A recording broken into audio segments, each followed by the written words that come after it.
ಬೀಳಗಿ ತಾಲೂಕಿನ ಮೊಘ ಗ್ರಾಮದ ಸರ್ಕಾರಿ ಹಿರಿಯ ಪ್ರಾಥಮಿಕ ಶಾಲೆಯಲ್ಲಿ 75ನೇ ವಾರ್ಷಿಕೋತ್ಸವ ಹಾಗೂ ಬೀಳ್ಕೊಡುಗೆ ಸಮಾರಂಭ ಇಂದು ನಡೆಯಿತು.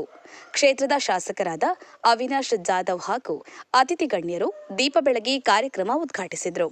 ಬಳಿಕ ಕ್ಷೇತ್ರ ಶಿಕ್ಷಣಾಧಿಕಾರಿ ವಿ ಲಕ್ಷ್ಮಯ್ಯ ಹಾಗೂ ಶಾಸಕರಾದ ಅವಿನಾಶ್ ಜಾಧವ್ ಕಾರ್ಯಕ್ರಮ ಉದ್ದೇಶಿಸಿ ಮಾತನಾಡಿದರು. ಕಾರ್ಯಕ್ರಮದಲ್ಲಿ 2024-25ನೇ ಸಾಲಿನಲ್ಲಿ ಎಸ್ಎಸ್ಎಲ್ಸಿ ಹಾಗೂ ಪಿಯುಸಿಯಲ್ಲಿ ಅತಿ ಹೆಚ್ಚು ಅಂಕ ಗಳಿಸಿದ ವಿದ್ಯಾರ್ಥಿಗಳನ್ನು ಸನ್ಮಾನಿಸಲಾಯಿತು.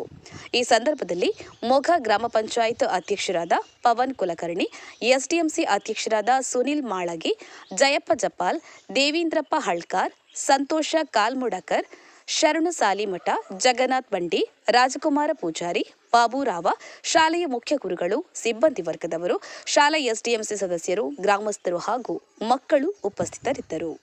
ರಮೇಶ್ ಎಸ್ ಕುಡಹಳ್ಳಿ, ಜೈ ಭೀಮ್ ನ್ಯೂಸ್ 24x7, ಇದು ಬಹುಜನರ ನ್ಯಾಯಕ್ಕಾಗಿ.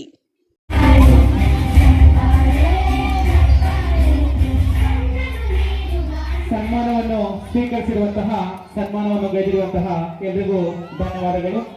ಈಗ ತಾನೇ ಜ್ಯೋತಿಯನ್ನು ಬೆಳೆಸಿರುವಂತಹ ನಮ್ಮ ಗ್ರಾಮ ಪಂಚಾಯಿತಿಯ ಪವನ್ ಕುಮಾರ್ ಕುಲಕರ್ಣಿ ಸರ್ ಅವರಿಗೂ ಸಹ ನಮ್ಮ ಎಸ್ಡಿಎಂಸಿಯ ಅಧ್ಯಕ್ಷರು ಹಾಗೂ ಸರ್ವ ಸದಸ್ಯರು ಸನ್ಮಾನಿಸಬೇಕಾಗಿ ಸುರೇಖ ನಾಗಪ್ಪ ಓಣಿ.